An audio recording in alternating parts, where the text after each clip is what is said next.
Dirikan PAUD Batu Iza. Kemudian antara 2003-2006, rupanya kalau pendidikan itu harus berada di satu naungan badan hukum yang diakui oleh Kementerian Hukum dan HAM. Oleh sebab itu, disponsori Pak Janawi dan Pak Rusli, berdirilah Yayasan Batu Iza ini. Sehingga keseluruhan daripada kegiatan yang berada, terutama pendidikan yang berada dalam lingkungan Yayasan Batu Iza itu bisa dilegalisasi dengan adanya yayasan. 2006 memang berdiri, tapi pada saat itu kita mungkin masih ingat ada yang namanya Undang-Undang Badan Hukum Pendidikan. Ramai itu, pertama sekolah-sekolah yang punya sekolah-sekolah yang sudah berdiri lama di TV, Unair, ITS, UI. Masyarakat yang menginginkan tidak adanya monopoli daripada pendidikan itu melakukan ke MK itu uji materi ke MK, sehingga pada saat itu undang-undang itu dibatalkan. Mengapa dulu Pak Rahman itu tidak langsung mengesahkan ke Kementerian Hukum dan HAM? Karena katanya kita nunggu undang-undang ini lagi di itu MKK di undang-undang ini, karena tidak mau adanya monopoli daripada badan hukum pendidikan. Nah, oleh sebab itu setelah ini undang-undang dibatalkan, baru 2010 akte kita diperbaiki lagi, karena waktu itu termasuk sebenarnya sekolah TK waktu itu adalah pendidikan non formal. Nah, dengan batalnya undang-undang pendidikan pada hukum pendidikan, dikembalikan bahwa TK termasuk dalam pendidikan yang formal. Nah, jadi itu dari mulai PAUD atau TK, PAUD itu sebagian, tapi TK itu adalah pendidikan yang pendidikan formal, kemudian sampai dengan perguruan tinggi. Nah, jadi dengan 2010 diaktifkan oleh Pak Menteri Norman, dan disahkan dengan dari Kementerian Hukum dan HAM, dilanjutkan 2015 diperpanjang dengan pengurus 2015-2020, juga dilanjutkan disahkan oleh Kementerian Hukum dan HAM dengan perubahan, ada beberapa perubahan. Waktu itu adalah termasuk salah satunya menambah kegiatan di yayasan itu, dan sekaligus artinya menambah kegiatan, artinya ketika itu diformalkan, pendidikan formal, kemudian lain-lain adalah masa jabatan pelaksana kegiatan. Dalam hal ini kepala sekolah TK maupun kepala sekolah SD, nanti berlanjut kalau ada nanti jam sesuatu dan lanjut selanjutnya, itu adalah masa jabatannya dalam 4 tahun sekali. Kemudian tadi disampaikan bahwa untuk periode 2020-2025 dilanjutkan dengan akte notaris,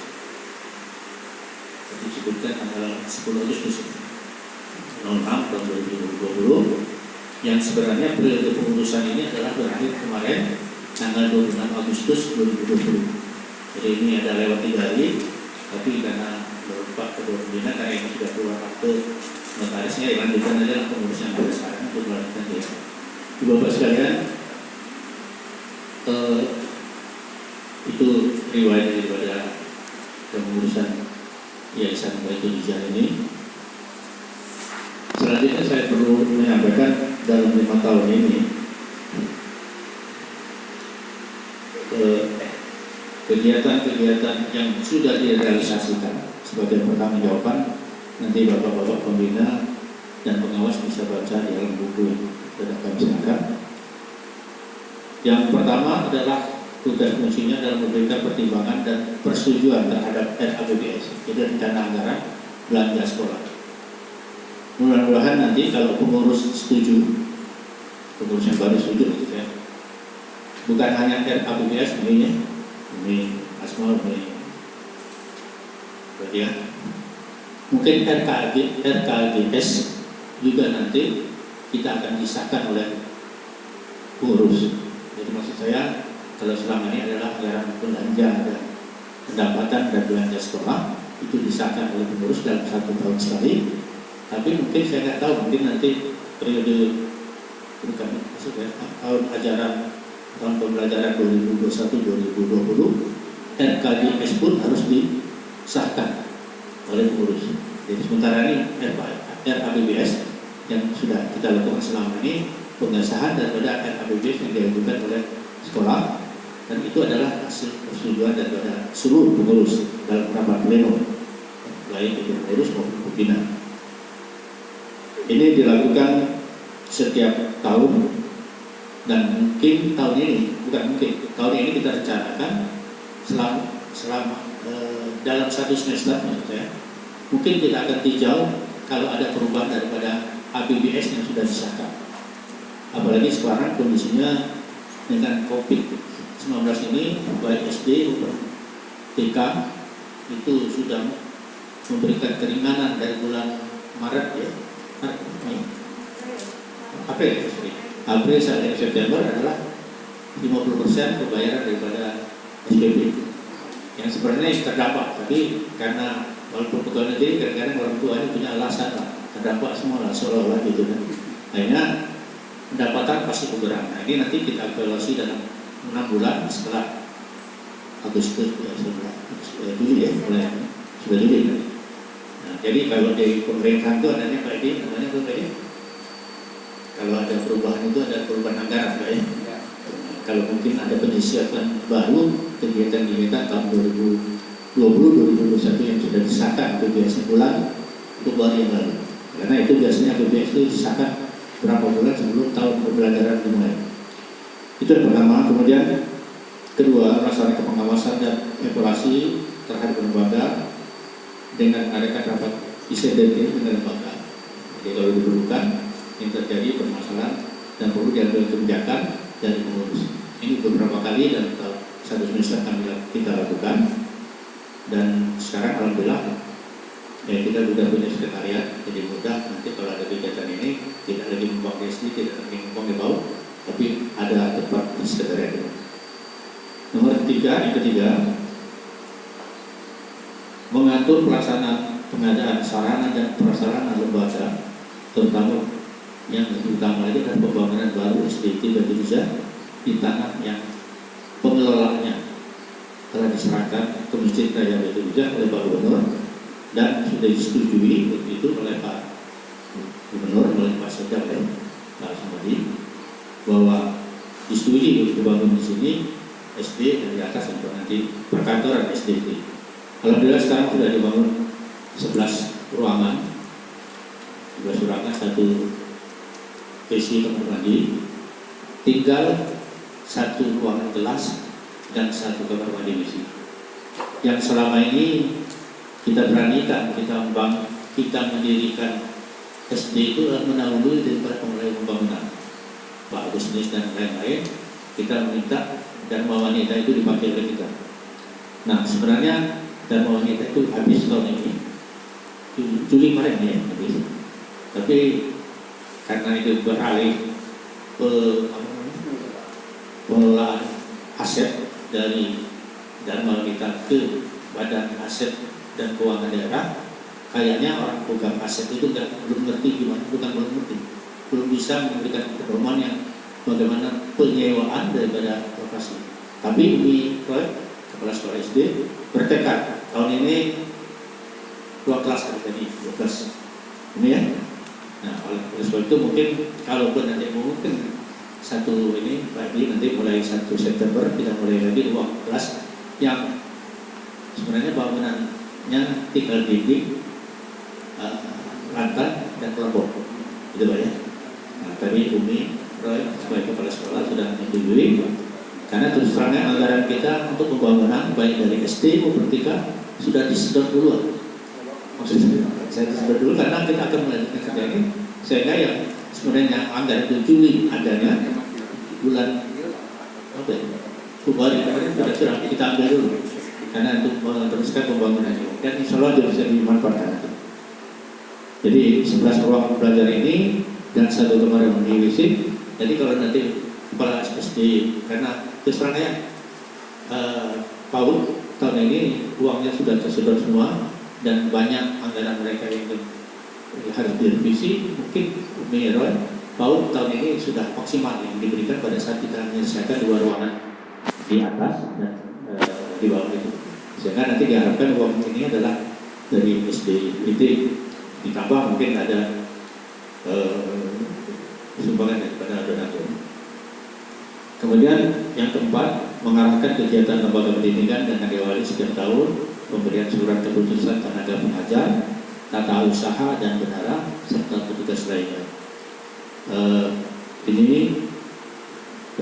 sekarang karena dengan adanya sekretariat, ini surat keputusan tenaga pengajar, tata usaha, bendahara dan petugas lainnya sudah diambil langsung oleh pengurus yayasan.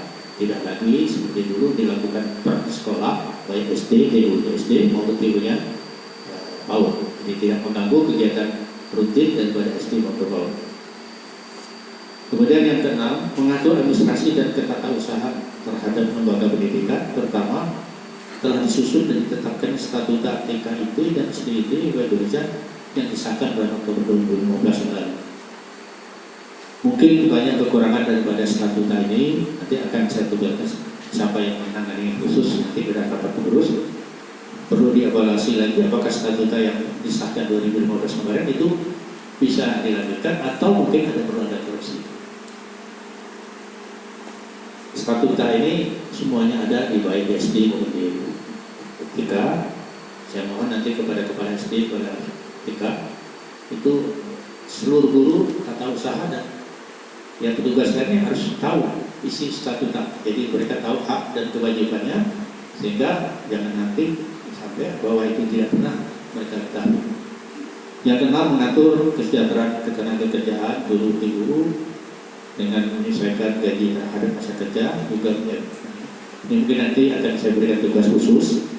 Kalau sekarang kita belum ada Pak Pimpinan, belum ada pedoman kenaikan gaji. Tapi mungkin soal periode 2020-2025 ini akan susun pedoman kenaikan gaji. Kalau pegawai negeri itu naik gajinya berkala 2 tahun sekali. Nah, saya nggak tahu nanti yang mengaturnya atau musuhnya bagaimana kesejahteraan dari guru dan petugas TU dan lainnya itu menyesuaikan gajinya terhadap masa kerja. Dan tahun ini juga kita sudah menjamin kesehatan guru TU dalam BPJS kesehatan. Jadi petugas kita itu yang kebetulan suaminya bukan pegawai negeri, yang bersangkutan sebagai kepala keluarga, sebagai guru, itu sudah dijamin dengan BPJS kesehatan. Kita punya Pak BPJS kesehatan ini untuk golongan 2. Ya, karena kalau golongan 2 itu gajinya 4 juta ke bawah. Nah, ini alhamdulillah sudah berjalan beberapa bulan ini dan mudah-mudahan kalau bisa ada yang makainya. Karena kalau makainya nanti sakit ke depan ada yang makainya. Kemudian ketujuh, menetapkan terhadap kepala lembaga dengan menetapkan setiap 4 tahun sekali keputusan kepala lembaga pendidikan. Jadi maksudnya dengan statuta kita yang ada 4 tahun sekali dan periode 2 kali periode dipilih kepala sekolah itu dan ditetapkan oleh pengurus. Yang ketujuh, membina terhadap yang kedelapan saya menentukan kebijakan proses belajar mengajar baik di awal maupun di akhir tahun pembelajaran. Nah, lebih khusus lagi pada tahun ini, tahun pembelajaran 2020-2021 ini kita semua mengalami dengan adanya pandemi COVID-19. Sekolah kita termasuk untuk sementara ini kita tidak akan melakukan proses pembelajaran sebelum adanya instruksi bahwa daerah kita ini sudah terbuka untuk sekolah tatap muka. Adapun inovasi dari kepala SD itu tentunya harus survei. Kalau nanti kalau belum memungkinkan untuk dijalankan, tidak kita jalankan dulu.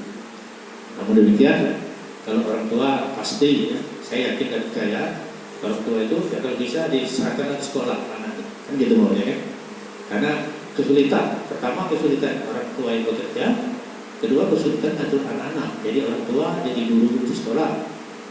Nah, tapi artinya segala sesuatu berpondari, guru memberikan tugas-tugas itu tetap diberikan kewajiban kepada orang tua untuk memberikan pertanggungjawaban dari pendidikan tersebut. Ini sudah berjalan Pak Pembina, walaupun tadi orang tua ada yang menginginkannya sudah serahkan sekolah aja, tapi kita tidak ingin risiko. Tapi kalau wali kota oke jalan, kalau ada risiko wali kota tanggung jawab. Saya tak tahu, mungkin ada sekolah lain yang sudah buka, tapi kita jangan dulu tiru. Dan terus terang aja kalau nanti bertanggung jawabannya ya ketua yayasan bertanggung jawab kalau ada apa-apa. Ada anak sakit, guru sakit, ketua yayasan bertanggung jawab. Kemudian ke-9, nah ini yang paling penting itu mencatat semua transaksi penerimaan dan pengeluaran keuangan yayasan dengan validasi laporan keuangan. Jadi kalau Bapak Pembina pengawas baca laporan keuangan itu mulai Januari 2020 sudah sangat detail sekali keuangan yang dikeluarkan dan penerimaan yang dikeluarkan. Memang dari 2015-2020 semuanya tercatat oleh Ibu Bendahara dan semuanya ada dalam laporan itu. Termasuk dari Pak Ketua ini, saya terima kasih bahwa selama 2 tahun 2017-2019 kita mendapat bantuan dana celengan di Mesir Raya dan juga walaupun kemarin 2019 dan Desember kita hentikan karena proses daripada yang pegang kunci celengan itu Pak Umi pegang tadinya ya Umi kepada sekolah diminta 3 bulan sekali memberikan laporan keuangan dengan laporan keuangan yang sudah divalidasi oleh bagian keuangan. Yang terakhir itu mengkoordinasikan seluruh kegiatan. Alhamdulillah kita tahun ini sudah mulai Januari mereka sudah ada sekretariat bertanggung jawab kepala sekretariatnya, kebetulan sekarang wakil sekretaris karena itu sekretaris umum dan sekretaris itu Pak Lusnis, kemudian Pak Purnomo yang kegiatan sarana prasarana dan yang Pak Novianto sebagai TU dan keuangan. Kita sangat terbantu dengan kegiatan ada sekretariat ini, walaupun nanti pengurus yang lain bisa saja datang sekali-sekali dan sementara kita belum ada kursinya, baru ada 3 kursi itu untuk para sekretariat, sekretaris, TU dan prasarana. Tapi nanti kalau nanti kita berubah, nanti seluruh pengurus termasuk pembina pengawas bisa datang satu tempat. Saya agak lebih khusus Pak melaporkan ini terakhir mengenai pembangunan gedung. Kemudian gedung ini tadi saya sampaikan mulai 2015 karena yang agak fokus masalah pembangunan harus di sini itu adalah pembina kita Pak Zanawi dan Pak Usli. Beliau-beliau ini punya anggapan anak SD itu harus dekat dengan masjid. Pak ya, Bapak pasti ingat kan? Ya. Saya ingat selalu itu. Sehingga waktu itu saya sampaikan Pak, kita membangun pematangan tanah ini aja. Waktu itu ya, itu tahun 2015. Sama dengan kita beli tanah baru punya sistem namanya itu Bustari. Waktu itu Bustari yang di belakang jalan tulang bawang itu. Waktu itu 500 juta dia jual. Tapi karena Pak yang namanya Pak Rusdi sebagai pembina, pokoknya SD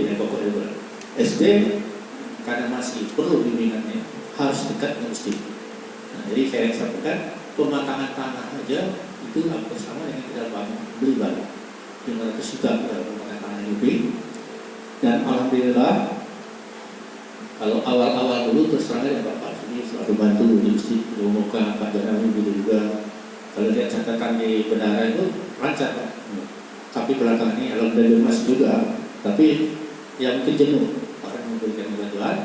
Nah, namun demikian pada tahun 2019 yang lalu kita dapat bantuan dari dana DAP Ditnas itu sudah 380 juta, 1 juta ya. Iya, 194. Ini total ini ditambahkan ada kekurangan oleh yang nyata. Kekurangan itu ditomokin dengan uang dari biasa gitu. 364 ada DAP sehingga DAP hebat. uang pembangunan 2018, 2019 itu belum terpakai itu. Makanya kan kita bisa bangun agak ini pembangunan tahap ke-7 kemarin kita bisa bangun adalah sampai teratap, kemudian 2 ruang kelas lebih. Akan dilanjutkan nanti ke 2020 ini.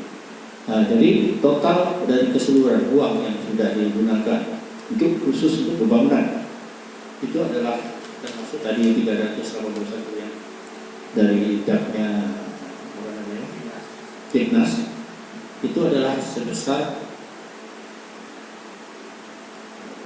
3.598 juta sekian. Ya, jadi uang itu adalah bentuk uang daripada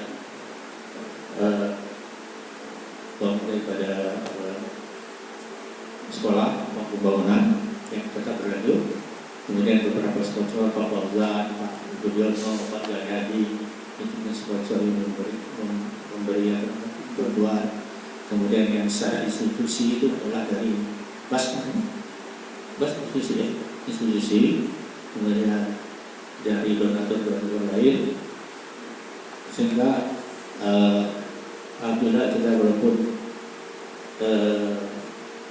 sampai saat ini belum selesai semua, tapi yang jelas yayasan tidak punya utang. Nah, ini perlu kita sadar ya. Umi Roy pernah ngomong ke saya, itu bisa cepat bangun. Ini nggak masalah, bisa cepat.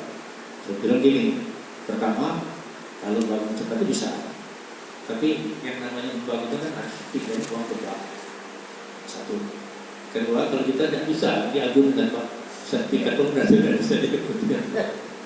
Dengan yang namanya bank apa mau arahkan pun yang rekening kita ada situ, baik SD, TK maupun yayasan termasuk Siraya, semuanya di situ minyak uangnya tidak bisa. Jadi karena ya memang regulatornya peminjam uang itu mesti ada sertifikat. Kalau saya punya sertifikat, dan kalau saya ini mungkin nanti usia saya sampai bertanggung jawab nanti kan gitu. Oleh sebab itu mungkin alhamdulillah dengan uang yang keluar 3 miliar lebih, 3,5 miliar lebih, termasuk dari SD, dari DAP, kita saat ini tidak punya utang, artinya untuk pembangunan. Nah itu perlu dicatat, karena dalam ADRT Bapak Gubernur Sejahtera siapa yang 2006 pengurus bisa pinjam uang di bank, tapi kita tidak bisa karena tidak bisa itu tadi. Pertama tidak ada jaminan. Itu merah dengan terus. Lain sering kami ke bank. Jadi saya ke harapan Allah. Pokoknya semua bank itu tidak bisa pinjam uang, kecuali kalau kita punya jaminan sertifikat. Kita tidak bisa menjamin sertifikat dari pemerintah. Kedua, alhamdulillah walaupun gubernur rasanya agak 5 tahun ya, tapi alhamdulillah kita tidak punya pinjaman di bank manapun. Saya kira itu Bapak Pembina, Bapak